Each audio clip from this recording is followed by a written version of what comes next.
જી સાહેબ, લિંબાયત પોલીસને ઇન્ફોર્મેશન મળી હતી કે લિંબાયત પોલીસ સ્ટેશન વિસ્તારમાં 3 લોકો કોઈપણ જાતની ઓથોરિટી ન હોવા છતાં ડૉક્ટર તરીકે પ્રેક્ટિસ કરે છે. પોલીસે આરોગ્ય વિભાગની ટીમને સાથે રાખી અને રેડ કરી હતી કે જેમાં 3 ડૉક્ટરો પકડાયા હતા. આ 3માં એકનું નામ રાજેશ યાદવ, એક ધર્મેન્દ્ર યાદવ અને એક દીના આદિત્ય કલિતા કરીને છે. આ ત્રણેયની ધરપકડ પોલીસે કરી છે. ત્રણેય પાસેથી એલોપેથિક દવાઓ, ઇન્જેક્શન્સ વગેરે મળ્યું છે. એમાં 1,12,000નો મુદ્દામાલ પોલીસે રિકવર કર્યો છે.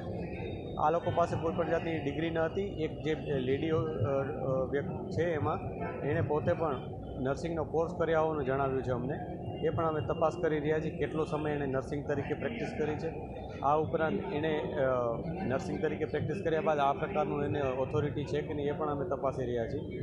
જે પણ લોકો વિરુદ્ધ વધારે અમને ઇન્ફોર્મેશન મળશે એના વિરુદ્ધ અમે કાયદેસરની કાર્યવાહી કરીશું.